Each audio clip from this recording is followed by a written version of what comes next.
እሺ ከላይ አሮራ ሰላም እንዴት ነህ? አለን እግዚአብሔር ይመስገን አለን። እሺ ሱራ አንፋል ቁጥር 8 ምዕራፍ 65 ክፈትልኝ።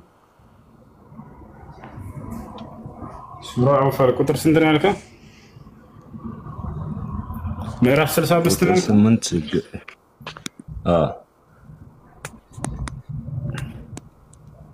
ምዕራፍ 8 ቁጥር ስንት ነው ያልከው? 65 እና 66 አንብበ ጥያቄን ጠይቅ በሱ ላይ። እሺ ይሰማላ? ያ እዚህ ጋር ምን ያህል መሰለ 65 ላይ አንተ ነብዩ ሆይ ምዕመናንን በመዋጋት ላይ አደፋፍራቸው ይላል። ለማን ነው የሚባለው?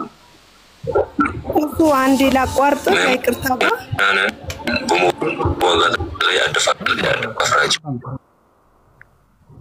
እሺ ጥያቄን ጠይቅ በሱ ላይ። አንተ ነብዩ ሆይ ምዕመናንን መዋጋት ላይ አደፋፍራቸው ይላል። ይሄ የማን ንግግር ነው? እሱ ነው ጥያቄ? ኖ እኔ የጠየኩ ነው እንጂ የአላህ ቃል ነው እሱ። ለነብዩ ሰለላሁ ዐለይሂ ወሰለም ለማን እየተናገረ ነው? ለነብዩ ሰለላሁ ዐለይሂ ወሰለም። አዎ ጎበዝ። ከናንተ ውስጥ 20 ታጋሾች ኖሩ 200ን ያሸንፋሉ።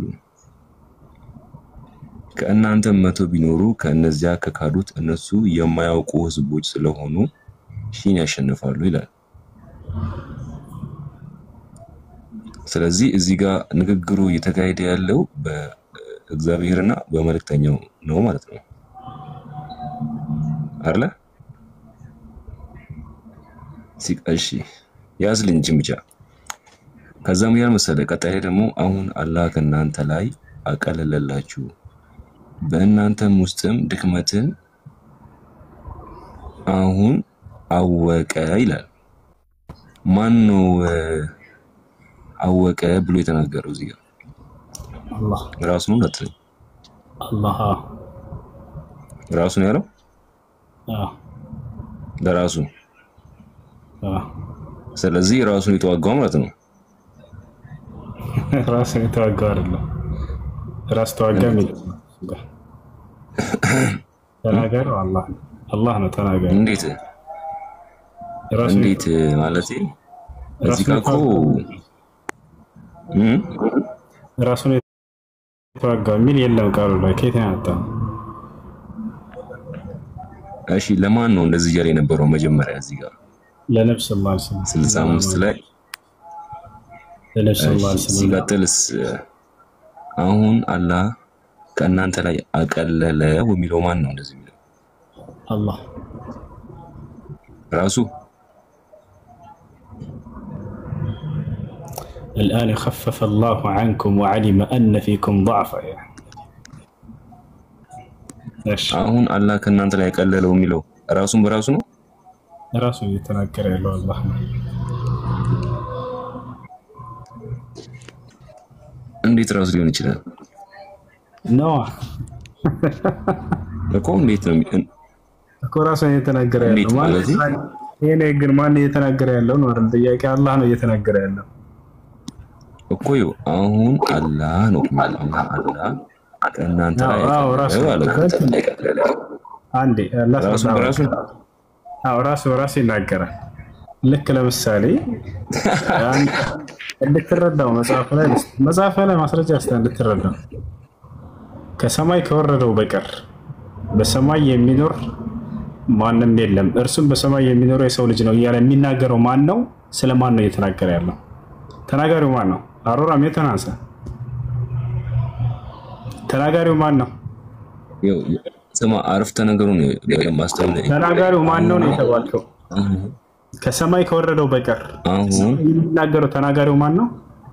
ኢየሱስ ራሱ። ስለማን ነው የሚናገረው? ስለ ኢየሱስ። እንዴት ራሱ ስለ ራሱ ይናገራል? የጌታ ሰው ኖ አይዘርዛ ኮካይ ማን ነው ተናጋሪው? ኖ እንደዛ ሳይሆን አሁን ተናጋሪው ማን ነው? ተናጋሪው ማን ነው? እንዴት አሁን አላህ ከናንተ ላይ አቀለለላችሁ የሚለው አንዴ ተናጋሪው ማን ነው? ከሰማይ ከወረደው በቀር እያለ የሚናገረው ማን ነው? አሁን አላህ ከናንተ ላይ አቀለለው እኮ ነው እኮ እየተናገረ ያለው አላህ ራሱ ይናገራል። الآن خفف الله عنكم እያለ ይናገራል። ስለ አላህ Subhanahu Wa Ta'ala በአራት መንገድ ይናገራል። አንደኛ እኔ እያለ ይናገራል በራሱ መንገድ፣ እኛ እያለ ይናገራል። ሌላ ቦታ ላይ ተህ ከሆነ እኛ የሚል አይተሃል አይደል? አሮራ ሄሎ አይ አይደለም፣ እዚህ ጋር ቅድም ሌላ ሐሳብ ነበር የተነሳልኝ፣ አንተ ጋር ደግሞ ሌላ ሐሳብ የተነሳው ተሽሯል አለኝ አንዱ፣ አንተ ደግሞ ራሱ ነው አልከኝ። ሌላ ያወራን ሰዎች እዛው ወርተህ ጨርሰህ መጣሃል። እኔ ጋር ያወራህ ነው ከኔ ጋር ቀጥል። ያሰነገረለ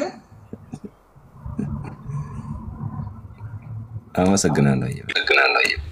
ሰላም አለይኩም እሱ ምን ታድርጋለህ? አቆጣሪ ሜታናንሳ እንዴ? አሮራ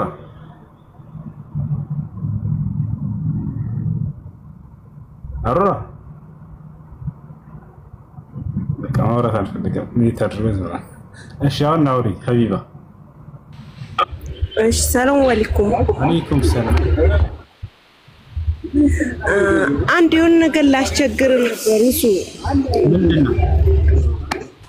የሆነ ልጅ በጣም ታሟል፣ ስደት ላይ ነበር፣ ሳውዲ አረቢያ ነበርና አንተ ቤት ላስገባው ይፈልጋል፣ እርዳታ ይጠይቀናልና አቅማቸው የቻለውን ኃይል እንዲረዱት ነበር።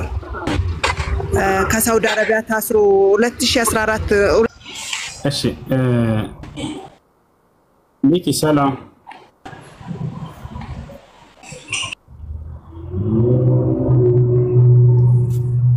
ሚኪ ሰላም አለሽ? ሚኪ ነው የሚለው። ሰላም እንዴት ነሽ? አሎ ሰላም ነው። እንዴት ነህ? ሰላም። እሺ ትንሽ ቆይቼ እመጣለሁ። እየሰማኋችሁ ነው፣ ግን ይቅርታ ስራ ላይ ነው። እመጣለሁ። ጥያቄ አለኝ። እሺ ፍቅር ተከላይ ሰላም። ሃሎ ሰላም፣ እንዴት ናችሁ ወንድሞቼ እህቶቼ? ደህናነሽ? እንዴት ነሽ? ይኸውልህ እኔ ጥያቄ አለኝ። የምሰራው መዳም ቤት ነው እና እኔ ክርስቲያን ነኝ። መዳሜ ደግሞ ያው ሙስሊም ነች እና የምታረገው ነገር ሁልጊዜ ግራ እየገባን ነው እኔና ጓደኛዬ። አሁን እሷ ሙስሊም እኔ ክርስቲያን ገብቷል። አሁን ኡዱ ስታደርግ ለምሳሌ ኡዱ ስታደርግ ሙሉን ኡዱ ነው የምታረገው፣ ገባክ? አሁን እሷ ያንን ኡዱ የምታረገው ነገር ወይ አንደኛው እግሯን በአንደኛው በኩል ኡዱ ታረግና አንደኛው እግሯን በአንደኛው እግር ኡዱ ታረግና ቦታ ለይታ ድፉ ትለናለች። ያኔ ሰዓት እየጠበቀች ማለት ነው። ሰዓት ወይም ደግሞ ሰዓት ትናሽ ከሌሊቱ የሆነ ሰዓት አላት እሷ የምታደርገው። ሁለተኛ ነገር ደግሞ እጣን አጭሲ ትለኛለች። እጣን ማጨሰው ደግሞ ያስተጋባል። እኔ እናንተ ነው ሶሪ። እሺ ይሰማል። ልጆች ታባድርጉት በሰማ። እሺ ቀጥይ። ኦኬ እና ያንን ነገር የኛ አስተማሪዎቹን ጠይቄ የሚሉት ገባ ወይ ከዛ ቤት ውጪ ሌላ ቦታ ስራ ስሪ ነው የሚሉኝ። አይ እኔ ደግሞ ኡስታዞችን ጠይቄ ይሄ ነገር በሙስሊሞች ይሆናል ወይስ አይሆንም የሚለውን ነገር ማወቅ ስለፈለኩኝ አንተ ጋር መግባት የፈለኩት ለዚህ ነው። ይሄ ነገር ምንድነው ነው መልክ አሁን ለምሳሌ ኡዱ ስታረቅ ሃይላንድ ትይዝና የሆነ እሷ የምታረገው ነገር አለ። ስልክ ትደውላለች ሰውዬ ጋር እንደ ሼኪ ነገር ይሄን አድርግ ያንን ነገር ታደርግና በሃይላንዱ እሷ ተታጠብ ድፊ ትለኛለች። የት ነው ቦታ እየለየች ገባክ? ቁርአን ከሆነ ደግሞ ቁርአን ንጹህ ከሆነ ደግሞ ቦታ እየለየ ድፉ ይላል ማለት እኛ ላይ ጉዳት ምናምን ነገር የለም። ይሄን አድርገው የሚል ነገር የለም። እናንተ ላይ የሚደርስባችሁ ነገር የለም። ግን በዚህ ነገር ላይ አታግዟት። ምክንያቱም ይሄን የሚያዝ እስልምና አስተምህሮ የለም እኮ። እኛም ስራችን ነው፣ እኛ ደግሞ ስራችን ነው። የእሷ ተባባሪ ነው እየሆነ ያለ ነው። ገብቶሃል? አዎ ይሄን የሚያዝ እኔ ግራ ገብቶ አሁን እሷም አለች አሁን ከኔ ጋር አለች እሷ አሁን ቁርአን ትቀራለች እሷም ግራ ገብቷል እኔ ያለችው እኔ ክርስቲያን እሷ ሙስሊም ነች ሲላት አንዳንዴ ነይ አንቺ ድፊ ትላታለች አንድ ሳምንት ደግሞ እኔን ታስደፋኛለች ከዛ እሷ ደግሞ አጣራትም እኔ ይሄንን ነገሮች አድርጊ እያለች ያለችው ገባክ ይሄ ነገር ቁርአን ላይ ይፈጇል ወይስ ደግሞ እሷ የራሷ አምልኮ አላት ማለት ነው ይሄን የሚያዝስ ለናስተማረው የለም ሴትያ ተሳስታለች ወደ ያደረጋቸውበትን ውሃ ምንም አይነት እንትን የለውም በፋይዳ ጥቅም የለውም የነብያቶች ቢሆን እሺ ከነብያቶች ሰውነት የሚገኝ ማንኛውም ነገር አላህ የተባረከ አድርጎታል ሰው ልጆች ፈውስ አድርጎታል ነብያቶች ውጭ ሆነ ግን ማናችንም ምንም እንትን አይደለም ከተደረገ በኋላ እዚህ አድርጉት ምናምን የሚባል ነገር የለም እሺ እሺ ጠይቂው አንዴ ይቅርታ ደግሞ ጠይቀህ ወንድሜ ሰላም አለይኩም ሰላም አለይኩም ሰላም እንትን ቆንፉ የሩቅ ውሃ ብዳን ተዋር በመደፈያ ተታጠብና ማለት ነው በንጹህ ቦታ መደፋት አለበት ትልና ከግቢ ውጪ ያውጣችሁ በዚህ በኩል በዛ በኩል እንትን እያላችሁ ድፉት ትላለች ይሄ ነገር በሸሪዓው እንዴት ይታያል የኡድ ውሃ ነው ያለችው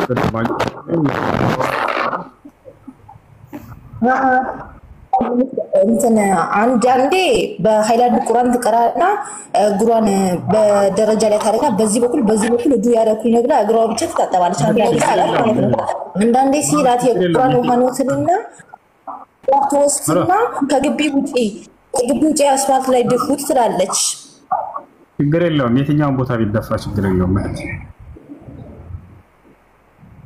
የትኛውን ቦታ ቢደፋ ችግር የለውም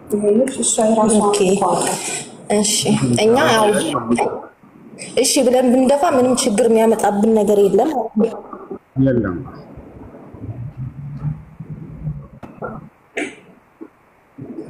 እሺ ሁለተኛ ጥያቄ ደግሞ ኡስታዝ እንትን ቁርአን ወይስ ሐዲስ ነገር ከፍቼ ሰማ አድርጌ ሽንት ቤት መግባት እችላለሁ አይቻልም ቁርአንን ሽንት ቤት ነው ማዳመጥ አይቻልም ኤርፎን አድርጋ እሺ ሶስተኛ ነገር ማለት ነው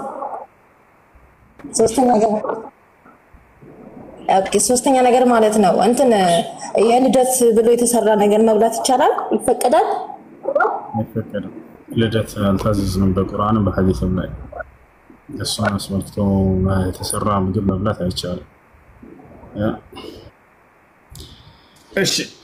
እሺ ኦኬ ዛክልlah ሶስተኛ አራተኛ ማለት ነው አንድ ጥያቄ አለኝ ኒካህ ማለት ነው ለምሳሌ ሴቷን ኒካህ አውርድልኝ ብላ ጠይቀው ማለት ነው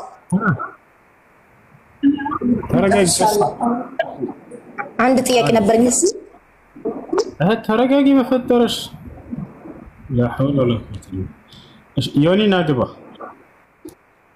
አላህ ሽንት ቤት ይፈራል እያለ ነው ናግባ ዮኒ ወንድ ልጅ ነህ አንተ ክርስቲያን ነህ አይደል ናግባ ለከላለ ማን ሽንት ቤት እንደሚፈራ አሳያለሁ ሽንት ቤት ማን እንደሚፈራ አሳያለሁ ናግባ በጻፍከው ነገር ማታፈር ከሆንክ በክርስትና እምነት ኮራ ከሆንክ ናግባ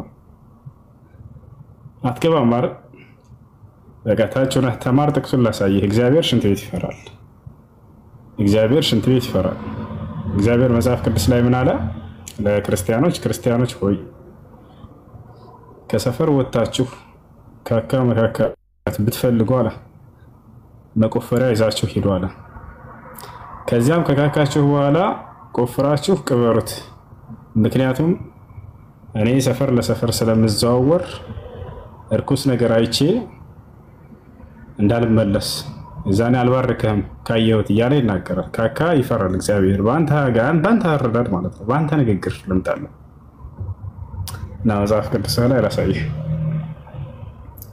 ያን ካካ ካየ ይመለሳል ኦሪት ዘዳግም ምዕራፍ 23 ቁጥር 12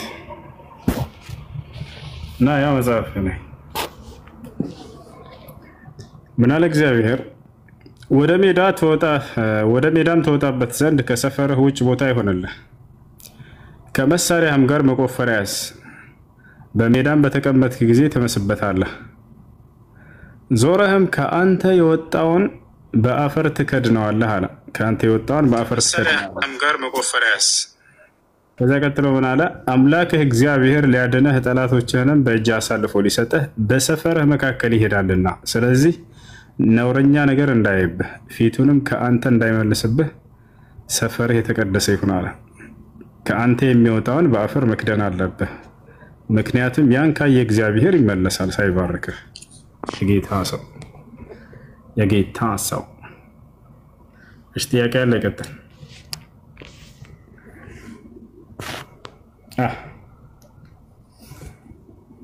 የኔ ጥያቄ የቅድሙ ጥያቄ አንዲ ማለት እንትን ልበል አንሳው ደግሜ የኔ ጥያቄ ቅድም ሚውተን አንሳያልኩ በቃኝ ወደ ሚውተን ጋር በዛ አንፃር ላነሳልህ ነው ጥያቄ ምን ትላለህ መጽሐፍ ቅዱስ ላይ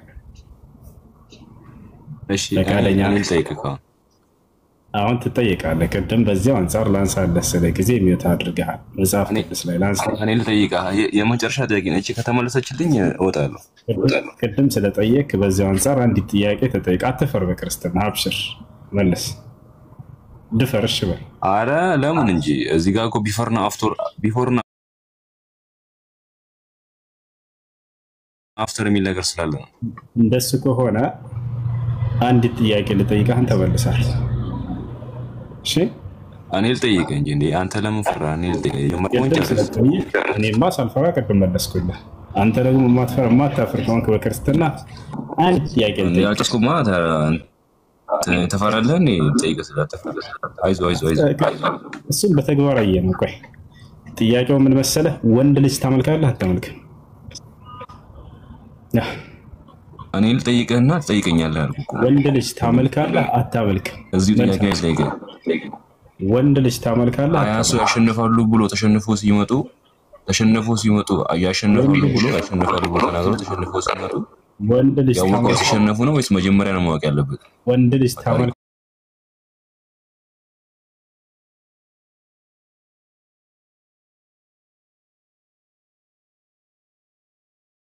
አታመልክም መልስ ፈጣሪ ከሆነ መጀመሪያ ነው ማወቅ ያለበት ወይስ ከተዋጉ በኋላ ነው ማወቅ ያለበት ያው ምንም ማድረግ አይቻልም ምንም ማድረግ አይመልስም ይሄን ጥያቄ ይመልስ ካለ አደንቀዋለሁ ወንድ ልጅ አሁን እናመልካለን ብሎ ነው በትክክል መጽሐፍ ካልካሉት የሚመልሱት አላህ ይመስገን እሺ ጥያቄ ያለው ጠይቅ ሰላም አለይኩም እኔ ልወጣ አንድ ነገር እንትን ሰላም እሺ እንትን ነበር ቀደም ባቡል ኬር ምን አለው ሰጥል ነበርና 8 ሚሊዮን ቻሌንጅ ተሰጥቶት ነው ደርሶበት ፎሎ እያስደረጉት ነውና ራምዚ ሪል ስቴት ፎሎ እንድታስደርግ ጠየቁ አድርጉት እሺ ምንድነው የሚያስተላልፈው ራምዚ የሚባለው መልካም ነገር ከሆነ ፎሎ አድርጉት መልካም ነገር ካልሆነ ፎሎ እንዳትደርጉ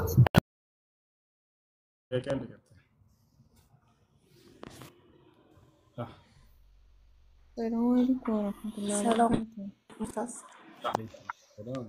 وبركاته. አንድ ጥያቄ ነበረኝ። እሺ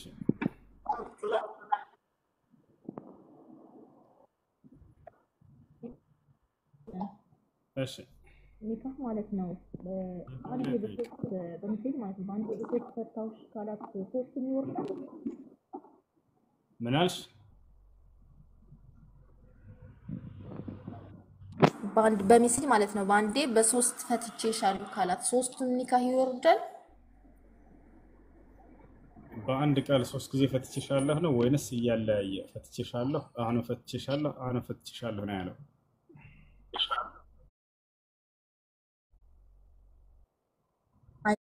አይደለም በአንዴ በሜሴጅ ሶስት ጊዜ በሶስት ፈትቼሻለሁ አላት እንደሱ ከሆነ ይህ በዓለሞች መካከል ሁለት ሀሳብ አለ ግማሹ ለምን ሶስት የሚወርዳል ይላሉ ሌሎች ደግሞ አይ አንድ ነው የሚወርደው የሚሉ ትክክለኛ አንድ ነው የሚወርደው የሚሉ ምክንያቱም በነብዩ ሰለላሁ ዐለይሂ ወሰለም ዘመን ይህን ጥያቄ ራሳቸው ተጠይቀው ነበር جاء رجل إلى النبي صلى الله عليه وسلم وقال يا رسول الله إني طلقت امرأة ثلاثا أي بكلمة واحدة فهل لي رجعة؟ فقال له النبي صلى الله عليه وسلم نعم رجعها فإنها طلقة واحدة. በነቢዩ ሰለላሁ ዐለይሂ ወሰለም ጊዜ አንድ ሰው መጣና ጠየቀ፣ አንተ የአላህ መልእክተኛ ሆይ እኔ ሚስቴን በአንድ ቃል 3 ጊዜ ፈትቻታለሁ እና የመመለስ እድል አለኝ ሲላቸው፣ አዎ መልሳት፣ ይህ ፍች አንድ ፍች ነው እና የሚያስይዘው አሉት። ስለዚህ አንድ ፍች ነው ይሄ የሚያስይዘው።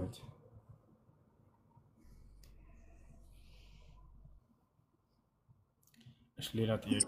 ጀዛከላሁ ኸይር አላህ ይጨምርልህ።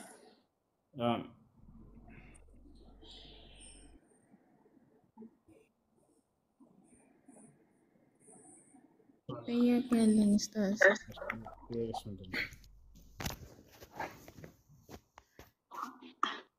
ይሰማል?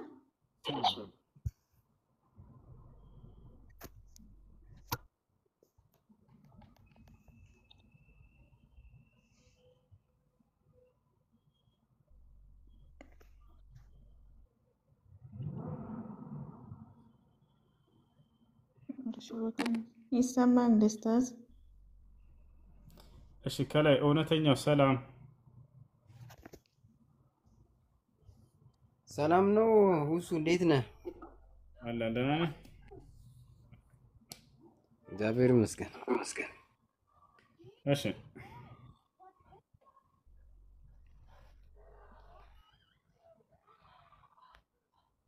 ጥያቄ ካለ ቀጥል። ቅድም የሚመልስ ጠፋ ስትለኝ ጊዜ ነው የገባሁት። እሺ እንደ ክርስትና ወንድ ልጅ ታመልካለህ አይደል? አንተ ለምሳሌ ክርስቲያኖች ወንድ ልጅ ያመልካሉ። ወንድ ልጅ የሆነ አምላክ ነው እንጂ ዝም ብሎ ተራ ወንድ ልጅ አይደለም። ወንድ ልጅ ነው አይደለም ያ የምታመልከው አምላክ ባጭሩ እኮ ወንድ ልጅ ብቻ አይደለማ፣ ወንድ ልጅ የሆነ አምላክ ነው። አምላክም ነው ወንድ ልጅ ነው፣ ሁለቱንም ነው። ወደ አምላክነቱ እንመጣለን። ወንድ ልጅ ነው። ስለዚህ እነሆ ተጸንሻለሽ፣ ወንድ ልጅንም ትወልጃለሽ፣ ስሙንም ኢየሱስ ትይዋለሽ የተባለውን ይህን ወንድ ልጅ ታመልኩታላችሁ ማለት ነው ክርስቲያኖች።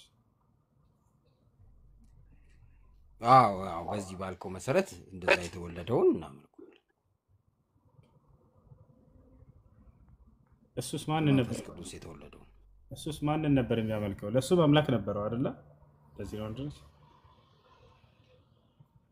አምላክ የለውም። እና የኢየሱስ ክርስቶስ አምላክ ይባረክ ይላል ኤፌሶን ምዕራፍ 1 ቁጥር 3 ላይ። ማን ነው የኢየሱስ ክርስቶስ አምላክ? እቺ ቃል ብዙ ጊዜ ትጠቀማታለህ ብዙ። ስለዚህ አምላክ አለው አይደል? የኢየሱስ ክርስቶስ አምላክ ይባረክ ይላል ቃል በቃል። አሁን እሷን ግን እንደተጠቀምካት ደግሞ እኔና አብ አንድ ነን የሚለው ነው። ስለምን አትጠቀምም? እሺ እንመጣለን ወደሱ፣ ችግር የለም። እዛ ጋር እኔና አብ በመለኮት እናላለም። እናንተ በመለኮት አንድ ነው ብለው አስተምሯቸዋል። እኔና አብ በመለኮት አንድ ነን እናላለም። አብዛኛው ቦታ ላይ ከአብ የተካከለ እንደሆነ አምላክ እንደሆነ ስለሚናገር ከአብ የተስተካከለ አይደለም። እሱ አብ ይበልጠዋል። አብ እኮ የሚበልጠው አብ የሚፈርስ ስጋን አልተዋሃደም አይደለም። ማን ይበልጣል? ይበላለጣሉ? አይበላለጡም? አይበላለጡም። እንደማይበላለጡ ምን አለ መሰለክ? ይበላለጣሉ። ማስረጃ ክርስቶስ ቃል በቃል ይበልጠኛል ብሏል። ቆይ አንተም ታመጣለህ፣ እኔ ላምጣልህ መጀመሪያ እኮ እንደማይበላለጡ ከሆነ አይበላለጡም የሚለውን አሳየን፣ ችግር የለውም። እኔ ግን ኢየሱስ ክርስቶስ ቃል በቃል ይበልጠኛል ብሎ የተናገረበትን ላሳየህ፣ ማስረጃ አወጣለህ። ኦኬ ታመጣለህ። አሁን እኔ ላምጣልህ መጀመሪያ ዮሐንስ 1 ቁጥር 14 ላይ እንደዚህ ይላል። ይኸውልህ ቃልም ስጋ ሆነ ጸጋና እምነትን ተመልቶ በእኛ አደረ ይልና አንድ ልጅም በአባቱ ዘንድ ያለውን ክብሩን አየን ይላል። በአባቱ ዘንድ ያለው ሰው ሆኖ ስጋ ሆኖም በአባቱ ዘንድ ያለው ክብሩ አለ፣ እዚህም ሳይጎል በስጋ አየነው ይላል። ከዛ ደግሞ ምን ይላል? እዛው ዝቅ ብሎ እግዚአብሔርን ያየው የለም በቅፉ ያለ አንድ ልጁ ተረከው ይላል። ስለ አብ ተረከልን። አብ ማን ነው የሚለውን አስረዳን ማለት ነው። ስለዚህ በአባቱ ዘንድ ያለው ክብሩን ነው ያየ ነው። በዚህ በስጋ ተገልጦ በሚፈርስ ስጋም እዚህ ጋር ክብሩ አልቀነሰም ነው የሚልክ። ምን አይነት ክብር አየህ በስጋ? እንኮ በቃ ሲገባ እኔ ወደ ቤት ሳይዘጉ ራስ አበላም ቆይ ቻው። ምን አይነት ክብር አየህ በስጋ? አንደኛ እንደሚበልጠው እሱን ማመን አለብህ። አብ ኢየሱስን ይበልጠዋል አይደል? እሱ ከመላእክትም አንሷል ተብሏል እኮ። መላእክት የሚፈርስ የሚራብ ስጋን አልተዋሃዱ። ለመላእክ አይደለም። ቀደም ምን አልከኝ? አይበላለጡም አብና ወልድ አልክ። አብና ኢየሱስ ክርስቶስ ቃል በቃል ደግሞ ኢየሱስ ክርስቶስ ይሄንን ይቃወማል። ይበልጠኛል ብሎ ተናግሯል። ይበልጠኛል ካለ ኢየሱስ እኮ እሱን የሚልህ እኮ ምን መሰለህ? እሱን የሚልክ ከመላእክትም በጥቂቱ አሳነስከው ተብሏል እኮ። እንኳን ከአብ ከምንድን ነው ያነሰው? መላእክት አሁን አይራቡም አይጠሙም። ወልድ ግን ለመራብ ለመጠማት መጣ። ስለ መላእክ አይደለም ጥያቄው። በአብና በወልድ መካከል መበላለጥ አለ ወይስ የለም የሚለውን ነው። በአብና በወልድ መካከል እኔ እኮ የበለጠ እኮ ያንተን እያጠናከርኩልህ እኮ ነው። ከአብ አይደለም ከመላእክትም አንሰዋል ነው። ቆይ አንዴ አዳምጠኝ። በአብና በወልድ መካከል መበላለጥ አለ ወይስ የለም? የለም አለመኖሩን አሁን አሳየኩ። ጥቅስ ላሳይህ እኔ እንደመበላለጥ እንዳለ። ኢየሱስ ክርስቶስ ቃል በቃል ራሱን ከአብ ጋር እያነጻጸረ ሲናገር አብ ከእኔ ይበልጣል ብሏል እኮ። እሱ እኮ የሚልህ እኮ አብ ስጋን ስላልተዋሃደ እኮ አይልም። እንደዛ የሚፈርስ ስጋን ስላልተዋሃደ ቃሉ ላይ ኢየሱስ ክርስቶስ እንደዛ አይደለም። ለምን ትጨምራለህ? አምላክነትን እንደ መቀማት ሳይቆጥር የባሪያን መልክ ይዞ መጣ ይላል ኢየሱስ ክርስቶስ። አብ ከኔ ይበልጣል ስላችሁ እኔ ስጋን ስለለበስኩ ነው አላለም ነው እንጂ ከመላእክት በጥቂቱ አነሳነሰው የተባለው እኮ ስጋ በመልበሱ እኮ። ኢየሱስ ክርስቶስ አብ ከእኔ ይበልጣል ስላችሁ ስጋ ስለለበስኩኝ ነው ብሎ አልተናገረም። ቀጥታ ቃል በቃል ነው። ዝም ብሎ አብ ከእኔ ይበልጣል ብሎ 4 ነጥብ ያደረገው። እሺ እኔና አብ አንድ ነንስ ያለውን ምን ልታረገው ነው ታዲያ? አሁን ሁሉ ጊዜ ከአብ ያነሰ ከሆነ ያንኑ ቃል ይዞ መሄድ ነበረበት። ምንድን ነው ያለው? እኔ በአባቴ ስም የምሰራው ይህ ስለኔ ይመሰክራል ብሏል። ማቴዎስ ዮሐንስ 10:26 አካባቢ ስታነብ እኔ በአባቴ ስም የምሰራው ይህ ስለኔ ይመሰክራል። ራሴ ምንነቱን ነው የሚመሰክረው። መልእክተኛ መሆኑን አይደለ? የተላከ መሆኑን ነው የሚያስመሰክርለት። ያኔ የምሰራው ስራ ነው ራሴ ነው የምሰራው ነው እንጂ በአባቴ ስም የምሰራው ይህ ስለኔ ይመሰክራል ማለት ራሴ ነው የምሰራው ማለት ነው። ራሱ ይሰራም ራሱ አይደለም ያንን ሁሉ ተአምራት ሲያደርግ የነበረው አምላኩ ነው ሲያደርግለት የነበረው። የሐዋርያት ሥራ ምዕራፍ 2 ቁጥር 22 ላይ እግዚአብሔር በኢየሱስ ክርስቶስ በኩል ድንቅና ተአምራትን አደረገለት ይላል። አድራጊው እግዚአብሔር ነው፣ የሚደረግለት ደግሞ ኢየሱስ ክርስቶስ ነው። አንዲት የራሱ ስራ የለውም። ሁሉንም አምላክ ነው ሲያደርግለት የነበረው። አሁን ምን መሰለክ፣ ይህን ነገሮች ሁሉ በሚያደርግበት ሰዓት አንተ ክርስቶስ ከሆንክ ገልጸ ንገረን ሲሉት እናንተ ከበጎቼ ስላልሆናችሁ አትሰሙኝም፣ በጎቼ ድምፄን ይሰማሉ ይከተሉኝማል፣ እኔም የዘላለም ሕይወት እሰጣቸዋለሁ ብሏል። ከዛስ ምንድን ነው ቀጥሎ ያለው? እኔና አብ አንድ ነን።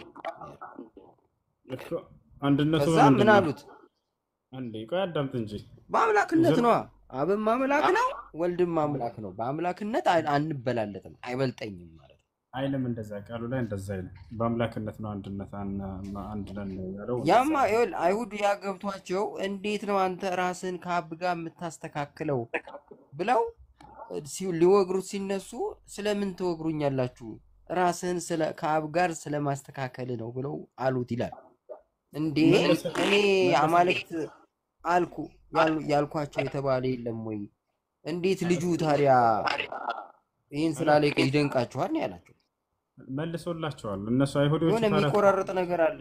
ከኔ ነው ካንተ ነው? እሱ መልሶላቸዋል። አይሁዶቹ ንግግራቸው ስህተት ነበር፣ አውቀው የሆነ ጀሉት ነበር። እሱን ለማሰቀል ለማስገደል የሆነ ተንኮል ሲፈልጉለት ስለነበር ነው ያን ሲናገሩ ሁላ የነበረው እንጂ እነሱ የተናገሩት ትክክል አይደለም። እንዳለ ኢየሱስ መልስ ሰጥቷቸዋል። ታሽከር ወረድ ብለህ ካየህ መስተካከል የሚለውን የአብ ልጅ ነኝ ስላልኩ እንደሆነ ብሎ ተናግሯል። ገብቷል አይደል? የአብ ልጅ መባል ደግሞ ብርቅ አይደለም። በኢየሱስ ክርስቶስ አይደለም የተጀመረው እግዚአብሔር ልጅ መባል። በርካታ ልጆች አሉት እግዚአብሔር። እዛው አይሁዶችን እናንተ የእግዚአብሔር ልጆች ናቸው ብሎ ነግሯቸዋል። በዚያ ሂሳብ ነው እሱም የእግዚአብሔር ልጅ የተባለው እንጂ ሌላ አይደለም። እና አይደለም ይኸውልህ ባሉ አምላክ የሚያስማው እንደሱ እንዳትልማ። ይኸውልህ ኢየሱስ ራሱ እኮ ጠየቃቸው። ልክ አሁን አንተ እንደምትለው ጠየቃቸው። ኢየሱስ ለእናንተ ምንድን ነው ብሎ ፈሪሳውያን ጠየቃቸው ይላል። የዳዊት ልጅ ነው አሉት። የዳዊት ልጅ ነው። የዳዊት ልጅ ከሆነ እንዴት ዳዊት ጌታ ጌታዬን በቀኝ ተቀመጥ ይለዋል በመንፈስ? ልጁስ ከሆነ እንዴት ጌታ ብሎ ጠራው ይላል። ምን ማለት ነው? ኢየሱስ እየነገረ ያለው እኔ ጌታ ነኝ፣ አባቴም ጌታ ነው፣ ለዛ ነው በቀኝ ተቀመጥ ብሎ ዳዊት ትንቢት ማን በመንፈስ የተናገረው ብሎ ለፈሪሳውያን መልስ ሲሰጣቸው እነሱም መልስ መስጠት አልቻሉም ይላል። እሺ ጌታ ነው የሚለውን አሁን ልታመጣ ፈልገህ ከሆነ ጌትነቱንም በመደረግ ያገኘው ነው። እሱም ስልጣን ነው፣ ሹመት ነው፣ ሌላ ነገር አይደለም። ማስረጃ ከፈለክ ላሳየህ። እሱ ነው ይሄ እኮ አሁን እኮ የዳዊትን እኮ ነው ያመጣው። ገባኝ፣ አውቃለሁኝ የክርስቶስ ጌትነት። ዳዊት ደግሞ በዳዊት ዘመን ደግሞ ቃል ስጋ አልሆነም፣ ገና ወልድ ሰው አልሆነም። ሰው ሳይሆን በፊት በጌትነት ከአብ ጋር ነበር እኮ ነው። የወደፊትም በትንቢት እየተናገረ ነው ክርስቶስ። በመንፈስ አይቶት ነው እንጂ እኮ የወደፊት እየተናገረ ነው ወገናችን። ዳዊት ስለ ኢየሱስ ክርስቶስ በጣም በርካታ ንግግሮችን ተናግሯል። አይደል? ስለዚህ ከዚያ መካከል አንደኛ ጌታ መደረጉ ነው። ጌታ መደረጉ፣ ይሄ ደግሞ ጌትነት ደግሞ በመደረግ ያገኘው ጌትነት፣ ስልጣን፣ ሹመት እንጂ ሌላ አይደለም። በመደረግ ከሆነ ለምን ታዲያ የዳዊት ልጅ አይደለም አላቸው? አይደለሁም አላቸው። በመደረግ እንደሆነ ቃል በቃል ላሳይህ ነው። አብሽር፣ ልብህን ላሳርፍልህ። ወይ እዚሁ ላይ ይኸውልህ በመደረግ መሆኑን ቢያምን ኖሮ ኢየሱስ እኔ የዳዊት ልጅ አይደለሁም፣ የዳዊት ልጅ ብሆን ኖሮ ወይም ደግሞ ዳዊት የዳዊት ልጅ ብሆን ኖሮ ዳዊት ጌታዬ አይለኝም ነበረ። ይሄ ጌትነቱ በመደረግ ነው የተገኘው። ላሳየህ ነው። ጌታ መባሉ ብርቅ አይደለም። ቀድሞ ቢባልም ራሱ ገና ሳይገኝ በትንቢት ደረጃ ይነገርላቸዋል ነቢያቶች። ክርስቶስም በትንቢት ደረጃ በነ ዳዊት አንደበት ተነግሮለታል። ስለሱ የተናገሩት ቃላቶች ሁሉ እሱ ብቻ አይደለም።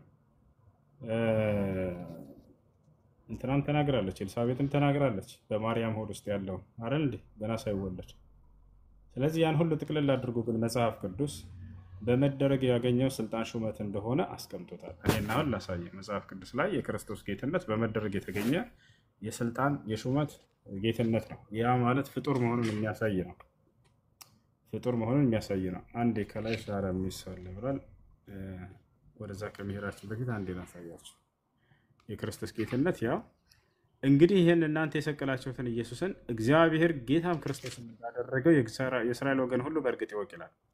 ጌታም ክርስቶስም እንዳደረገው ያው እግዚአብሔር ነው ኢየሱስን ጌታ ያደረገው። ስለዚህ በመደረግ የተገኘ ጌትነት ነው እኮ። አንዴ መረጋጋት። ይሄ አሁን ጌታ የተደረገው ማን ነው ካልክ ክርስቶስ የለበሰው ስጋ ያ ሰውነቱ ጌታ ተደርጓል። ስጋው የሚል ቃል እዚህ ጋር እያወራል ያለው እሱ ነው እንጂ መጀመሪያ ወልድ ከአብ ጋር በጌትነት የለም ማለት አይደለም። ስጋው የሚል ቃል ስጋ ሲዋሃድ የክርስቶስ የተዋሃደው ስጋ ጌታ ሆነ እኮ ነው እያለ ያለው አይልም። እንደሱ ከራስ ነው እየተናገርክ ያለው። እንደዛ እኮ ነው። ይኸውልህ እንደዚህ ያለ እኮ ኢየሱስ ለምሳሌ ዮሐንስ 17 ላይ ስትሄድ ምን ይላል መሰለህ? አባት ሆይ ይኸውልህ አባት ሆይ ይላል። ይኸውልህ ስማኝ ቆይ አባት ሆይ ለምን አታዳምጡም? በፈጣሪ ማስረጃ የመጣ ቃሉ ላይ ቃላቸውን ይጨምራሉ። እሱ አንድ ያስገባኝ። እሺ መወያየት የሚፈልግ ልጅ አለና ሻዳ የሚይዝ አይሽ አንተሽ እሺ አዋራው ነው። ሄሎ ሄሎ፣ ጸጋና ሰላም ይብዛል። ሄሎ አቤት። ይሰማል? አይሰማም? ይሰማል። በል ሄሎ ይሰማል? አዎ ይሰማል። አሁን ከተነጋገራችሁት ላይ አንድ ይሰማል? ሃሎ ይሰማል እየሰማህ ነው አይሰማም ይሰማል እሺ አንደኛ ቆሮንጦስ ምዕራፍ 15 ቁጥር 28 አውጣና ሲያናግረኝ አንደኛ ቆሮንጦስ ምዕራፍ 15 ቁጥር 28 አሁን ያልከውን የሚያግዝ ነው እንዲያግዝ ፈልጌ ነው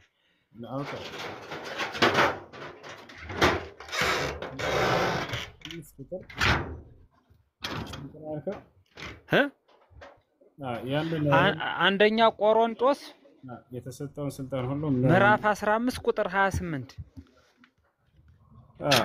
ሁሉ ከተገዛለት በኋላ ግን እግዚአብሔር ሁሉ ይሆን ዘንድ በዛን ጊዜ ልጁ ራሱ ደግሞ ሁሉ ላስገዛለት ይገዛል ይላል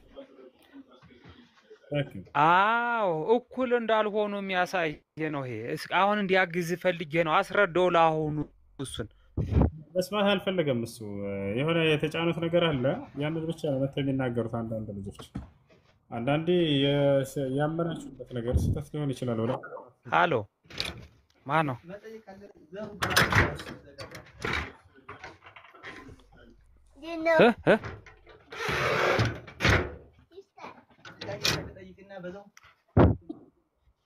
ይሰማል ዝማ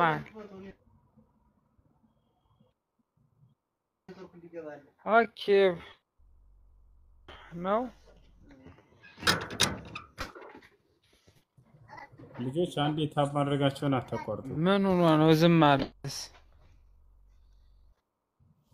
እሺ ይሰማል ልቀጥል ሄሎ አይሰማም ብሎ ይሰማል ዝም ያኛው ሲከራከሩ የነበረው እንዲሰማው እኮ ፈልጌ ነበር አሁን ገብቷል እሺ ይሰማል አልተሰማውም ወይ ይሰማል ብትጨፈረ ይጣረጥ እና አብራራልኝ እንጂ ሁሉን ካስገዛለት በኋላ ልጁ ደግሞ ሁሉን ላስገዛለት ይገዛል ይላል እንግዲህ ክርስቶስ ዳግም በሚመጣ ጊዜ ያለው ዳግም ሲመጣ ጠላቶቹ የነበሩ ሰዎች እነዛ ይሁዶች ሁሉ ያሸንፋቸዋል ከሁላቸውም በላይ ያደርገዋል አምላክ ያን ካደረገለት በኋላ ደግሞ ልጁ ራሱ ደግሞ ሁሉን ላስገዛለት ለዛ ለአንዱ አምላክ ይገዛል ነው ማለት ስለዚህ በክርስቶስ እና በአብ መካከል እኩልነት እንደሌለ አንዱ ሌላውን የሚገዛ እንደሆነ አንዱ ሌላው የሚያጎበድድ እንደሆነ ይናገራል ይሄ ነው ማለት የመጨረሻው ዘመን ላይ ነው እሱ ከዛ በኋላ መስተካከል የለም እዛ ላይ ልዩነት ተፈጠረ ማለት ነው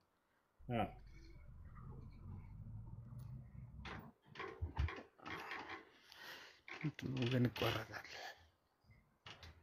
አሎ እየሰማህ ነው ይሰማል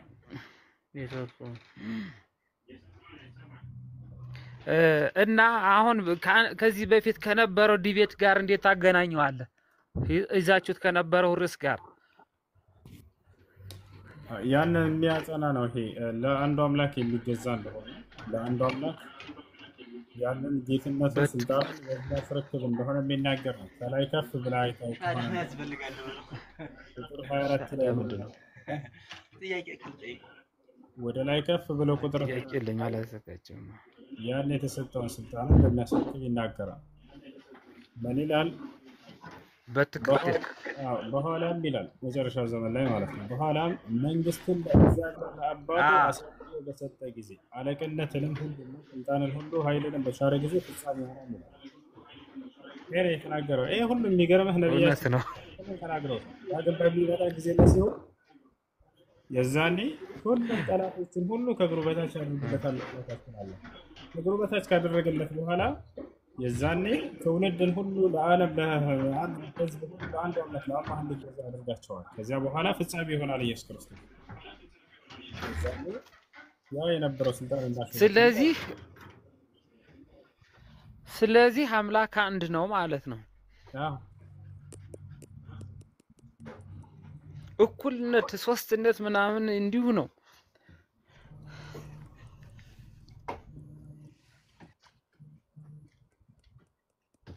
እሺ አሎ እየሰማህ ነው? እሺ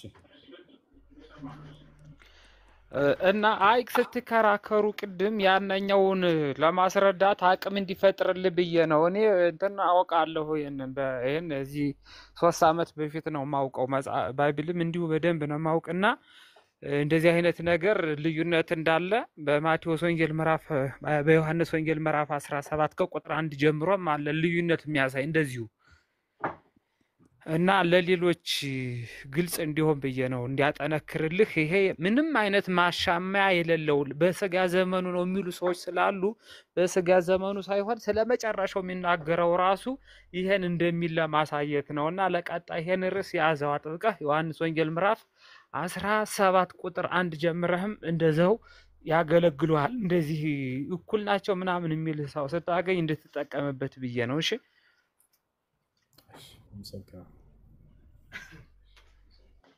እሺ ይሰማል? ይሰማል። አንድ ጥያቄ ነበረኝ።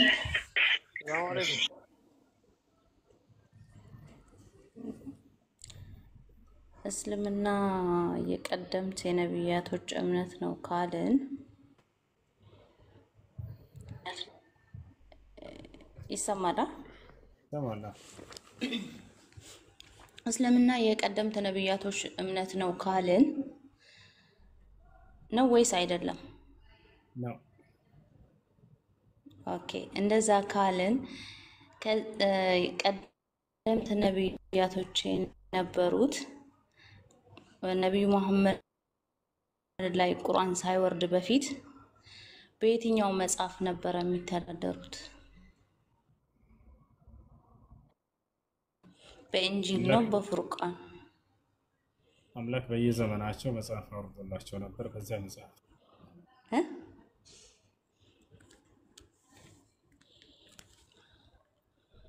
በየዘመናቸው ማለት በየጊዜያቸው ማለት ነው። በኢብራሂምም በሙሴም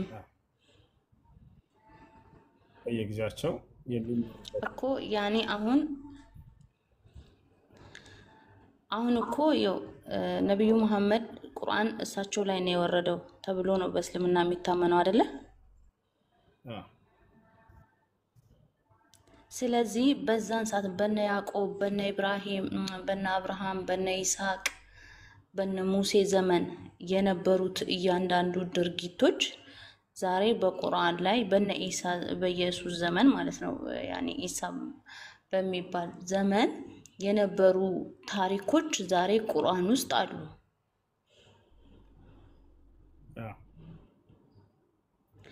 እነዛን ታሪኮች በዛ ዘመን የነበሩትን እንደገና አላህ ነብዩ ላይ አውርዷቸው ነው ቁርአኑ ውስጥ ሊሰፍሩት የቻሉት ወይስ በታሪክ የመጣ ነው? አላህ አውርዶላቸው የነዛን ያለፉትን ዘመናት ታሪክ እንደገና ለነብዩ መሐመድ አላህ ሰጥቷቸው ነው?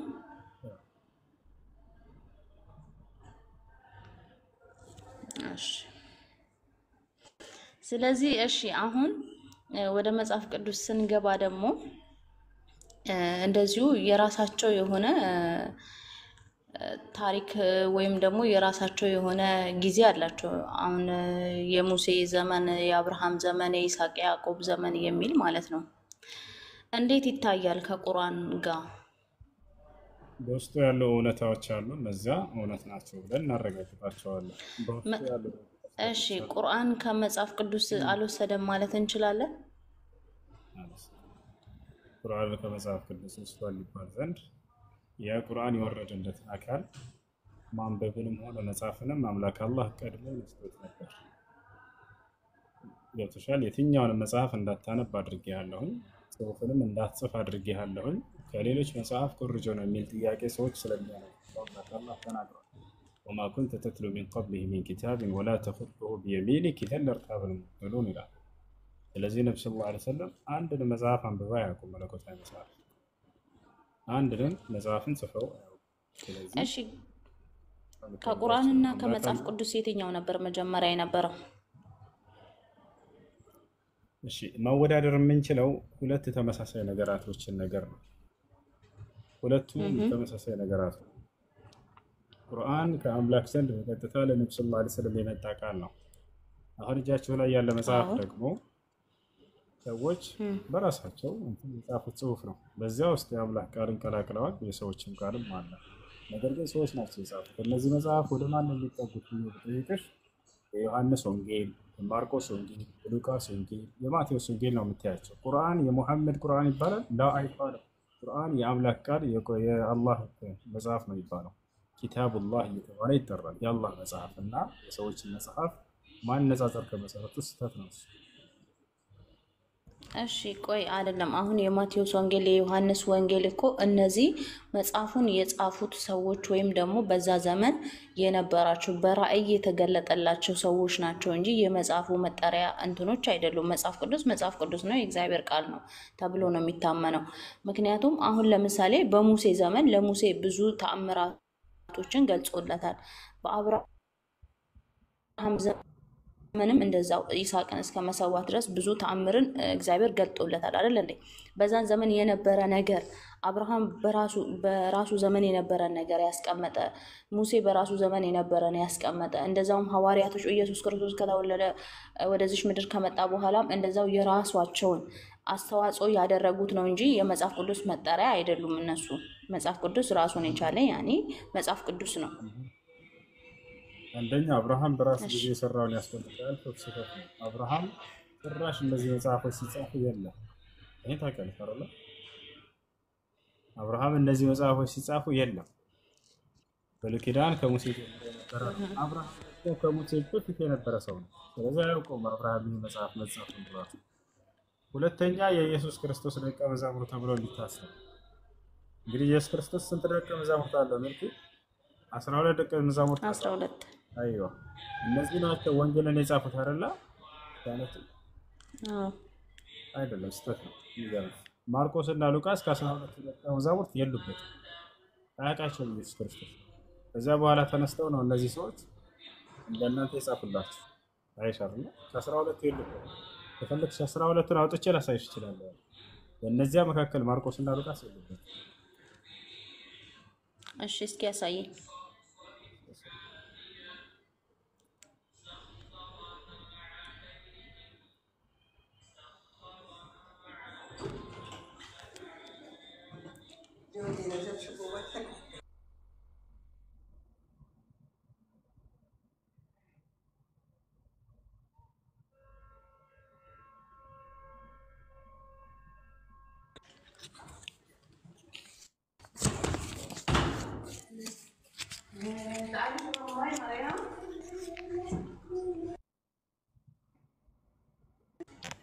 ይቅርታ ድምጽ ስለሚረብሽ ነው ሚዩት ያደረኩት። አንተ ቀጥል፣ እኔ እየሰማሁ ነው። ቀጥል። እሺ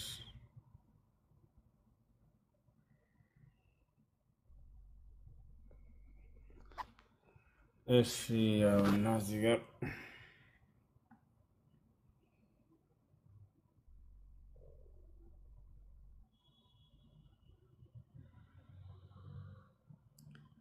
ያን ታይሻል። እዚህ አንድ ማየትሽን አረጋግጭና ማየት ታደርጋለሽ ከፈለግሽ። ሚክ ያለሽ አለው ይታየኛል አለው። መልካም። ያው እና 12ቱ ደቀ መዛሙርት እነዚህ ናቸው። የ12ቱም ሐዋርያት ስም ይህ ነው። መጀመሪያው ጴጥሮስ የተባለው ስምዖን፣ ወንድሙ እንድርያስም፣ የዘብዴዎስ ልጅ ያዕቆብ ወንድሙ ዮሐንስም፣ ፊልጶስም፣ በርቶሎሜዎስም፣ ቶማስም፣ ቀራጩ ማቴዎስም፣ የእልፌዎስ ልጅ ያዕቆብ፣ ታዲዮስም የተባለው ልብድዮስ፣ ቀነናዊውም ስምዖን፣ ደግሞ አሳልፎ የሰጠው የአስቆሮቱ ይሁዳ። ያችሁ እንግዲህ ማርቆስና ሉቃስ የሉበትም ከ12 ውስጥ ግን ወንጌልን ጽፈዋል። ማናቸው? የሉበትም። እና ስለዚህ እነዚህ አካሎች መጥተው አሁን ከአምላክ ዘንድ ነው የመጣው ብለው ጻፈው ጨምሮላቸው አሜን ብለው ተቀበሉ አደረጓቸው።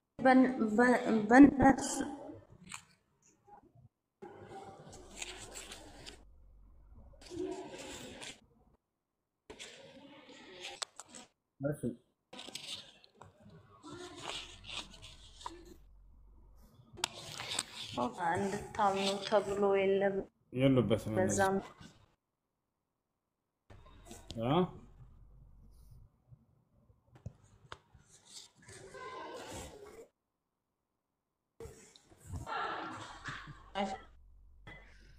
ኮሜንት ላይ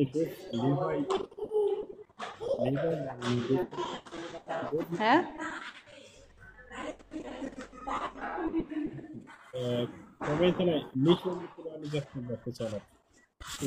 ሚኪ የሚረብሽ ድምፅ ላይ ነሽ መሰለኝ። ከሚረብሽ ድምፅ ቦታ እንደ ከይቅርታ ጋር ራቅበሽ።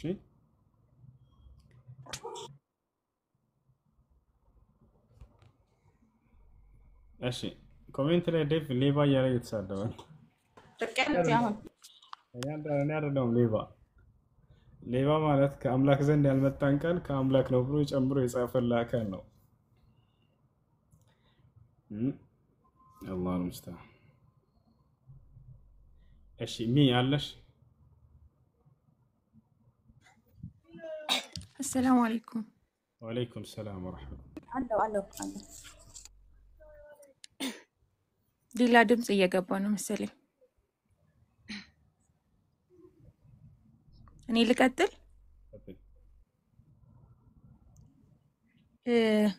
አንድ ጓደኛዬ ነበረች እና ያው ሰሞኑን ጥያቄ እየጠየቀችኝ ነበረ። ብዙ ጥያቄዎችንም ቢሆን የምታነሳ ያነሳችልኝን ነን ሙስሊም ናት፣ ሙስሊም አይደለችም። ግን ያነሳችልኝን ጥያቄ ከመጠየቄ በፊት አሁን ከኔ በፊት የገባችው ልጅ ያነሳችው ጥያቄ ላይ ከነቢዩላህ ኢሳ ካረጉ በኋላ ነቢዩላህ መሐመድ እስኪመጡ ድረስ የነበረው ጊዜ ላይ ሙስሊሞች እንዴት ይኖሩ ነበር?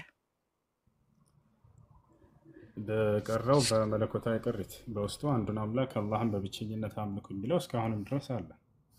የአረበኛ መጽሐፍ ቅዱስ ላይ ብትሄጂ አንዱ አምላክ አላህ እንደሆነ ይናገራል። በዚያ ላይ መሲሁ እንደ መልእክተኛ ተቀምጧል እስካሁን ድረስ። ልክ እንዲሁ ሙሴ እንደ መልእክተኛ ተቀምጦላቸዋል። ያንን መሰረት አድርገው በቀጥተኛ ጎዳና ላይ የነበሩ ሰዎች ነበሩ። ምንም እንኳን ቢበረዝም በዚያ በሚገኘው አንዱን አምላክ አምልኩ የሚለውን ቃል መሰረት አድርገው የመጨረሻው ዘመን ነብይ ይመጣልናል ብለው ሲጠባበቁ ነበሩ። ለምሳሌ ከተባለ እነ አብዱላህ ብኑ ሰላም ከሙሴ ተከታዮች ነበር። የመጨረሻው ዘመን ነብይ ይመጣልናል ብሎ በተስፋ ሲጠብቅ ከነበሩት ነው። ወደ መዲና ከሙሴ ጊዜ ወዲያው ቤታቸው ሄዶ አረጋገጠ። ወዲያው ቃል የተገባሃልን ያ ነብይ አንተ ራስህ ነህ አለ። ወዲያው በዛው መጥቶ ጥያቄዎችን ጠይቆ እስልምናን ተቀበለ። ሌሎችም ልክ እንዲሁ ወረቃ ኢብን ነውፈል ከዒሳ ተከታዮች ነበር። ልክ እርሳቸውን ነቢ ሰለላሁ ዐለይሂ ወሰለምን የመጀመሪያውን ግልጠተ መለኮት ባየ ጊዜ ወዲያው አመነ። ያ ለይተኒ ኩንቱ ፊሃ ጀዝዐን ለአንሱረነከ ነስረን ሙአዘራ አለ። ወሰዩኽሪጁከ ቀውሙከ ያ ሙሐመድ አለ። ሙሐመድ ሆይ ወደፊት ህዝቦችህ ያሳዱሃል ተብሎ እንዲሁ ተጽፏል አላቸው። አዎ ሙኽሪጅየሁም አሉ ነቢ ሰለላሁ ዐለይሂ ወሰለም፣ እኔን ያሳዱኛል ማለት ነው አሉ። ቃለ በላ አዎ ያሳዱሃል። ማ ጃአ አሐዱን ቢሚስሊ ማ ጅእተ ብሂ ኢላ ዑዲ፣ አንተ በምትመጣበት መንገድ ማንም አልመጣም ከአንተ በፊት ከነቢያት በህዝቦቹ ጠላትነት የተንጸባረቀበት ቢሆን እንጂ አላቸው። ከዚያ ምን አላቸው? ያ ለይተኒ ኩንቱ ፊሃ ጀዝዐን አላቸው። ምን ነው ያኔ ወጣት በሆንኩኝና ከጎንህ በሆንኩኝ ለአንሱረነከ ነስረን ሙአዘራ፣ ጠንካራ የሆነ መርዳት ረዳህ ነበር አላቸው። ከዚህ ይዘው ዑለሞች እንዳመነ በእርሳቸው ተተርከውለታል። እና ይህ ነው እና ሌሎችም ልክ እንዲሁ በነቢዩ ሰለላሁ ዐለይሂ ወሰለም ዘመን የሮማው ነቢ ሰለላሁ ዐለይሂ ወሰለም ወደ ሮሜ ሰዎች ደብዳቤ ልከዋል። ታውቃላችሁ፣ እስካሁን ድረስ ሐዲስ ላይ ቡኻሪና ሙስሊም ላይ አለ። ወደ ሮሜ ሰዎች ደብዳቤ ልከውላቸዋል። የሮሜው ጳጳስ ታላቁ ጳጳስ እስልምናን ተቀብሏል። ሸይኹል ኢስላም ኢብኑ ተይሚያ ረሒመሁላህ ተዓላ አልጀዋቡ ሰሒህ ሊመን በደለ ዲን አልመሲሕ የሚለው መጽሐፋቸው ላይ አስፈረውታል። ከዚህ በፊት አውጥቼ ማስረጃ ተሳያችሁ ነበር። እሺና ወደ በርካታ ሀገራቶች ልከውላቸው በኢትዮጵያ ላይ የነበሩት ነጃሽና የእርሱ ጋር አብረው የነበሩት ቀሳውስቶች፣ መነኩሴዎች ከመጽሐፉ ባለቤቶች መልካሞች ብሎ አላህ ጠቅሷቸዋል። ልክ የነቢ ሰለላሁ ዐለይሂ ወሰለምን መምጣት በሰሙ ጊዜ ቁርአን በተነበበላቸው ጊዜ ወዲያው እስልምናን ተቀብለዋል። እና እነዚያ ወኢነ ሚን አህሊል ኪታቢ ለመን ዩእሚኑ ቢላሂ ወማ ኡንዚለ ኢለይኩም ወማ ኡንዚለ ኢለይሂም ኻሺዒነ ሊላሂ ላ የሽተሩነ ቢአያቲላሂ ሰመነን ቀሊላ የሚለው ነዘለት ፊ ነጃሺ ወመን መዐሁ ብለዋል ሙፈሲሮች። እና እነዚህ ሁሉ የመጨረሻው ዘመን ነብይ ይመጣልናል ብለው ሲጠብቁ የነበሩ አምላክን አላህን በብቸኝነት የሚገዙ መሲሁን እንደ መልእክተኛ ሙሴን እንደ መልእክተኛ የተቀበሉ በጣም በርካቶች ነበሩ። በቁርአን ላይ ራሱ ታሪካቸው ሌላ ቦታ ላይ ጠቅሷቸዋል። ለይሱ ሰዋአ ይላል። የመጽሐፉ ባለቤቶች እኩል አይደሉም ማለት ሚን አህሊል ኪታቢ ኡመቱን ቃኢመቱን የትሉነ አያቲላሂ አናአ አለይሊ ወሁም የስጁዱን ዩእሚኑነ ቢላሂ ወልየውሚል አኺር ወየእሙሩነ ቢልማዕሩፍ ወየንሀውነ ዐኒል ሙንከር ወዩሳሪዑነ ፊል ኸይራት ወኡላኢከ ሚነስ ሷሊሒን ይላል። ከመጽሐፉ ባለቤቶች መልካሞች ነበሩ እያለ ይናገራል። እና ስለዚህ የመጨረሻው ዘመን ነብይ እስኪመጣላቸው ድረስ በተስፋ ሲጠብቁ የነበሩ አማኞች ነበሩ። እሺ አመሰግናለሁ። ሌላው ደግሞ ተውራት፣ ኢንጂልና ዘቡር ከመጽሐፉ ጋርም ተያይዞ ያው ውይይት እያደረግን ነበርና ያው እኔ በራሴ ማስረጃ ሰጥቻታለሁ፣ ግን ሞር አንተ ትገልጽልኛለህ ብዬ ስለማስብ እንዴት እኔ ያልኳት ያው ተበርዟል የሚለውን ፖይንት ስነግራት እናንተ ምንም ሽርፍራፊ ማስረጃ የኦሪጂናሉ የላችሁም ነው ያለችኝ። እኔ ደግሞ ካየሁት እንትን ኢንፎርሜሽን አንግል የተጻፈ ነገር አለም የሚል የለም በእኛ እና አለ ወይስ እንዴት ነው? ከሱ ጋር በተያያዘ እንዴት ነው የኛ ነገር ማለት ነው? ሜት አድርገው አማረ ከረ አቤት ሜት አድርገው አንድ ጊዜ በነገራችን ላይ ይዘሻት ብትመጪ መልካም ነው። እሺ ሚ አለሽ እንትን ነው ከፋሚሊ ምናምን አንግል እንዲህ ላይቭ መግባት አልፈለገችም እሷ መታየት፣ ለዛ ነው። ግን እኔ ስክሪን ሪካርድ እያደረኩት ስለሆነ እሺ መልካም። እንግዲህ ስላለፉት ነብያቶች አምላክ አላህ ሱብሓነሁ ወተዓላ በየዘመናቱ ለነብያት ቃሉን ሲገልጥ እንደነበረ ለመጨረሻ ዘመን ነብይ ለነብዩ ሰለላሁ ዐለይሂ ወሰለም ያለፉትን የነብያት ትምህርት ሁሉ ምን እንደነበር ገልጦላቸዋል። አንድ ነብይ ባለፈ ቁጥር ለቀጣዩ ነብይ ስላለፈው ነብይ ትርክት ይነግረዋል አላህ። ይሄ ታወቀ ነው። ይህ እነርሱም የሚሄዱበት መሰረት ነው። ለምሳሌ ስለ አብርሃም ማን የነገረሽ ብለሽ ብትጠይቃት ከሱ በኋላ በመጣ መጽሐፍ ነው የምትልሽ። ኦኬ አይ በአብርሃም ጊዜ ከነበረ መጽሐፍ ስጭ ብትያት የትም አትሄድም፣ አያገኝም፣ የለም። በራሳቸው ሊመዝኑት የማይችሉ ቢመዘኑ ይሄን ጥያቄያቸውን ሊወድቁበት የሚችለውን ነገር መተው ሙስሊሞች ጋር አይ ከዚያ በፊት የነበረ መጽሐፍ ስጡ እንዲሏቸው መጽሐፍቶቻቸው እጃቸው ላይ ያሉት እንደው ወርደዋል በሚሏቸው እንሄድላቸው እና ከዚያ በፊት የነበሩ ጻድቅ ተብሎ የተጠቀሱ ነፋሉ መጽሐፉ ላይ እና አብርሃም እነ ኖህ እነ ምናምን በእነርሱ ዘመን የነበረ መጽሐፍ ካልሆነ እንዴት ነው ከሙሴ መጽሐፍ የምትሰጠኝ ብላቸው ያዟቸው። ወዴትም አይሄዱም። እኔም እንደዛ ነው ያልኩት፣ ያነሳሁት እሱን ነበረ። ስለዚህ የሙሴ መጽሐፍ ከመውረዱ በፊት ስለነ አደም ወይም ስለነ ኢብራሂም ምንድን ነው ማስረጃችሁ? መጽሐፍ ቅዱስ ከሆነ የእኛም ስላለፉት ነቢያት ቁርአን ነው ማስረጃችን የሚለውን አንስቼላታለሁ። ሜቢ አዲሽናል ነገር ካለ ብዬ ነው። የመጨረሻ አንድ ጥያቄ ላንሳና በቃ ልጨርስ።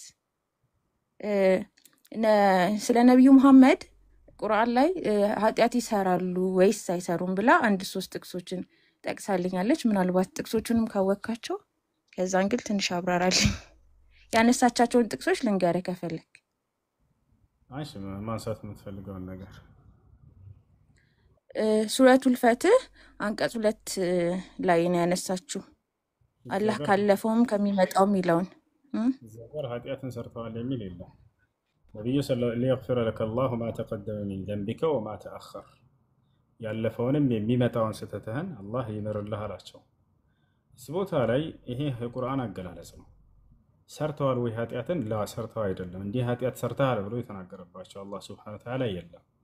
ነገር ግን ምን አለ መሰለሽ በቁርአን ላይ ለምሳሌ ለኢን አሽረክተ ለይሕበጠነ ዐመሉክ ይላል። ሚየትሽን አንሺው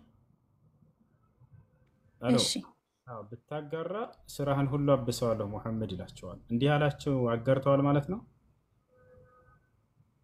አይ አላጋሩም። አየሽ አይደለ? በሌላ ቦታ ላይ ምሳሌ ልስጥሽ። فإن كنت في شك مما أنزلنا إليك فاسأل الذين يقرؤون الكتاب من قبلك ይላቸዋል። ወደ አንተ ባወረድኩት መጽሐፍ ሙሐመድ ሆይ በጥርጣሬ ውስጥ ብትሆን ከአንተ በፊት መጽሐፍ ሲያነቡ የነበሩ ሰዎችን ጠይቃቸው ይላል። በጥርጣሬ ውስጥ ብትሆን ስላለ ተጠራጥረዋል ማለት ነው የሚለውን መያዝ እንችላለን። ምን እንደዛ አልኩኝ።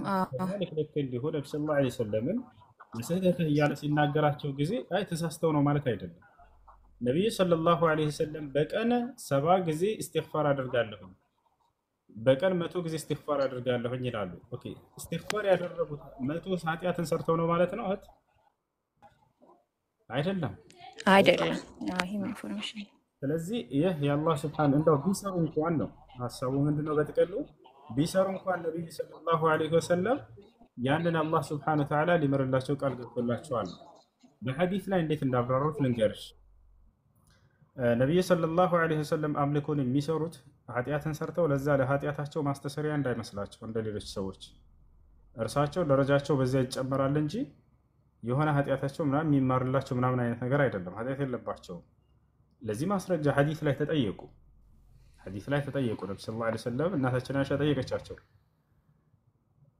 ካነ የቁሙ ሌይል ሐታ ተተፈጠረ ቀደማህ አለች እናታችን አይሻ። የአላህ መልእክተኛ ነብዩ ሰለላሁ ዐለይሂ ወሰለም እግራቸው እስኪያብጥ ድረስ የሌሊት ሶላትን ይሰግዱ ነበር አለች። በዚህ ነገር ላይ ጥያቄ ጠየቀች። እግራቸው እስኪያብጥ ድረስ የሌሊት ሶላትን ቆመው ለጌታቸው ለአላህ ይሰግዳሉ። ሊማዛ ያ ረሱላላህ ወቀድ ገፈረ አላሁ ለከ ማ ተቀደመ ሚን ዘንቢከ ወማ ተአኸረ አልኳቸው አለች። አንቱ የአላህ መልእክተኛ ሆይ ለምን ይሄን ሁሉ አምልኮ መስራት አስፈለገውት? እርሳቸው እንደው ቢሰሩ እንኳን ያለፈውና የሚመጣውን ኃጢአት ተምሮላቸዋል ተብሏል እኮ ተባሉ ብላ ስትጠይቅ ምን አለች? ምን አሉ ነብዩ ሰለላሁ ዐለይሂ ወሰለም? አፈላ አኩኑ ዐብደን ሸኩራን አሉት። እና አመስጋኝ ባሪያ መሆን የለብኝም ምን አንቺ አይሻ? ስለዚህ አምላክ አላህ ሱብሓነሁ ወተዓላ ለማመስገን ብለው ያን አምልኮ ሁሉ ሲሰሩ ነበሩ እንጂ ነብዩ ሰለላሁ ዐለይሂ ወሰለም ኃጢአትን ሰርተው ለዛ ለኃጢአታቸው ማስተሰሪያ እያሉ አይደለም። እንደ እስልምና አስተምህሮ ነቢይ ከአምላኩ ዘንድ የመጣለትን ህግና ስርዓት በፍጹም አይጻረርም። አያቸው አይደለ? በዚያን ያንን ይጠብቃሉ። በንግግራቸውም ላይ ሁሉ አንዲትን ኃጢአትን አያደርጉም። በስራቸውም ልክ እንዲሁ አንዲትን ኃጢአትን አያደርጉም። አላህ በቁርአን ላይ ወማ የንጢቁ ዐኒል ሀዋ ይላል። ሙሐመድ ከራሱ አንዳችን አይናገርም። ኢን ሁወ ኢላ ወሕዩን ዩሓ ከእኔ ዘንድ የሚተላለፍለትን ራእይ ብቻ ነው ይላል። በዚያ ላይ አምላክ አላህ ሱብሓነሁ ወተዓላ ኃጢአትን እንዲናገሩና ኃጢአትን እንዲሰሩ አያደርጋቸውም። ለምን ከተባለ ለትውልድ አርአያ አድርጎ መርጧቸዋል። አርአያ ባደረገው በመረጠው አካል ላይ አምላክ አላህ ሱብሓነሁ ወተዓላ በፍጹም ይሳሳት አይደለም። ለሰዎች አርአያ ሊሆን የማይችልን አካል ስህተት ላይ የሚወድቅን አካል አርአያ አድርጎ በፍጹም አይመርጠው። ስለዚህ ኃጢአት ብሎ ማለት አምላክ የከለከለውን ድንጋጌ ህግና ስርዓት ያንን የሚተላለፍ ማለት ነው። ነብዩ ሰለላሁ ዐለይሂ ወሰለም ደግሞ አይደለም እርሳቸው ሰዎች ሲተላለፉ ሲያዩ በጣም ይቆጡ ነበር። ካነ የግደብ ኢዘ እንቱሂከት ሑሩማቱላህ ይላል ሐዲስ ላይ የአላህ ህግ ሲጣስ ሐራም ሲሰራ ሲያዩ በጣም ይቆጡ ነበር። አማ ሁወ ፈሁወ አብዐዱ ናስ ዐን ኢንቲሃክ መሐሪሚላህ ሱብሓነሁ ወተዓላ እርሳቸው የአላህን ህግና ስርዓት ከመተላለፍ በጣም የራቁ ናቸው። ልክ እንዲሁ ሁሉም ነቢያቶች እንደዛ ናቸው ብለን ነው የምናምነው። እሺ ጨርሻለሁ። ጀዛከላ አመሰግናለሁ። አላህ ይጠብቅ። መርሐባ መርሐባ። ይዘሻት ነሽ ከቻልሽ ማምጣት የምትችል ከሆነ ኢንሻአላህ ከሌላ ሰው ጋር ከኢብራሂም ጋር አገናኝቻታለሁ በአካል ከሰለመች ይዘናት እንመጣለን ኢንሻአላህ። ችግር የለውም። ከየትኛውም ጋር ሊሆን ይችላል። ብቻ እስላማዊ ጥያቄዎች ካለው ማንኛውም ጓደኞቻችሁ ሊመልሰላቸው ከሚችል ሰው ጋር ይዛቸዋቸው ይሄዱ። ወደ እስላም የሚመሩበትን መንገድ አግዟቸው፣ አበረታቷቸው። አይ ካት አይኔን ተሻለኝ እኮ አልሐምዱሊላህ። ያ ሰላም። የአይንን ጸጋ የሚያውቁ ሰዎች በአይናቸው የተፈተኑ ሰዎች ናቸው ይላል ቃሉ ሲናገር።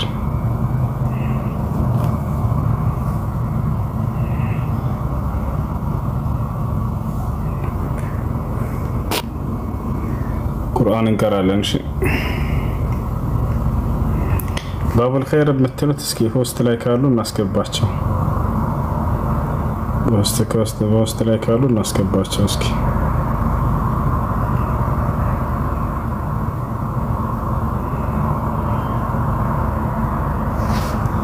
የሉም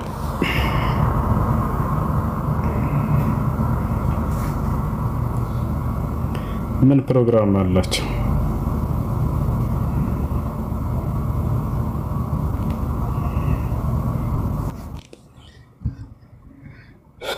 ያ ሰላም ያ ሰላም።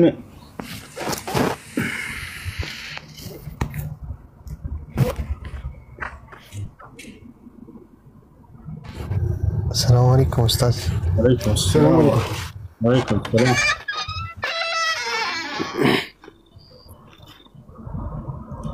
እሺ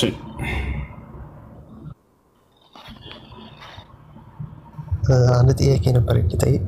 እሺ ጥያቄ ምንድን ነው? እንትን ጥያቄ ሱብሂ ላይ ለምሳሌ ቀብልያ ሱና ሶላት አለው። ቀብልያ ለመስገድ በምትባልክበት ሰዓት ላይ ጀማዓ ተቆሞ ካየህ እዛ ጀማዓ ጋር ቀብልያ ብለህ ነይተህ መስገድ ትችላለህ? ኦር ጀማዓውን ጨርሰህ በዐድያ ላይ መስገድ ትችላለህ? እሺ ሱና ሶላት እየሰገዳችሁ ያላችሁ ዋጅቡ ሶላት ኢቃም ቢደረግ ምንድነው ማድረግ ያለባችሁ? የመጀመሪያው ረካዓ ላይ ገና ጀምራችሁ ከሆነ አቋርጣችሁ ወደ ዋጅቡ ሶላት መሄድ አለባችሁ። የሁለተኛው ረካዓ ላይ ወይንም መጨረሻ ላይ ተህያቱ ላይ ከሆናችሁ ቶሎ ብላችሁ ሱና ጨርሱና ወደ ዋጅቡ ትሄዳላችሁ። ከዚያ በኋላ ያልሰገዳችሁት ካለ ምናልባት ቀብልያ ሳትሰግዱ ቀርታችሁ ከሆነ ወይንም አቋርጣችሁ ከሆነ የመጀመሪያው ረካዓ ላይ በመሆናችሁ ምክንያት ከዋጅቡ በኋላ በቀዷ መልክ መስገድ ትችላለህ። ችግር የለውም። ቀብልያ ማለት ነው። ነቢያችን ሰለላሁ ዐለይሂ ወሰለም ከአስር ሶላት በፊት እና ሶላት ሰግዱ ነበርና ስማ ዝጋው ማሱን ከዋጅቡ በኋላ በቀዷ መልክ ሰግደውታል። እሺ ያቀለቀተ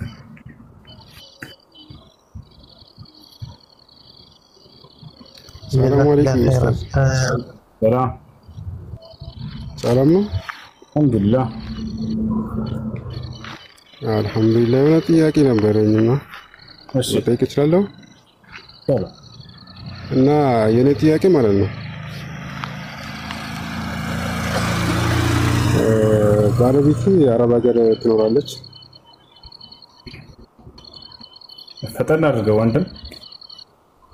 ባለቤቴ አረብ ሀገር ትኖራለች እና ትንሽ አለመግባባት ተፈጠረና ተጣላን ማለት ነው። ከዛ ቤተሰብ አስታረቀን። ከዛም በኋላ መግባባት አልቻልንም ነበርና እሷ የሆነ ጥያቄ ላቀርብልህ ብላ ማለት ነው ከአሁን በኋላ ካስቀየምኩሽ በሶስት ፈትቼሻለሁ ብለህ ሪከርድ ያዝልኝ። እኔ ባንተ አልተማመንም ከአሁን በኋላ በጣም በተደጋጋሚ ያስቀየምከኝ ነው ምናምን ትለኛለችና ይሄንን ሪከርድ ያዝኩላት ማለት ነው። ይሄንን ነገር ከማለቴ በፊት መቼም ከአሁን በኋላ መጣላታችን የማይቀር ነገር ነውና እኔ እንዲህ ብዬ እንዴት ነው የሚናገረው ብዬ ሲላት አይ ይሄንን የማትልክ ከሆነ ብሎ ከረጋለሁ ከአሁን በኋላ መቼም ቢሆን አታገኝም፣ ስልኩንም እጠፋለሁ ወዛው ትለኛለች ማለት ነው። እኔ ከዛ በጣም እንትን ሀሳብ ውስጥ ስለነበርኩኝና በቃ በል ያለችኝን ነገር አልኩላት ማለት ነው። እሷ የምትለኝ ገደቡን እስከሚመጣ ድረስ ዳግም ካስቀየምኩሽ በሶስት እንካፈትችሻለሁ ብላ በልልኝ ብላ አስገደችኝ። እኔም ልክ እንዳለችኝ ሪከርድ ያስኩላት፣ ግን አለመግባባቱ አሁንም ይፈጠራል ማለት ነው። ስልክ ሲደውል ሳታነሳ ስትቀር አስቀየምኳት፣ አሁንም ተጣላን ማለት ነው። ሄሎ ጨረስክ ጥያቄ? አዎ ይሄን ነገር እንዴት ይታያል?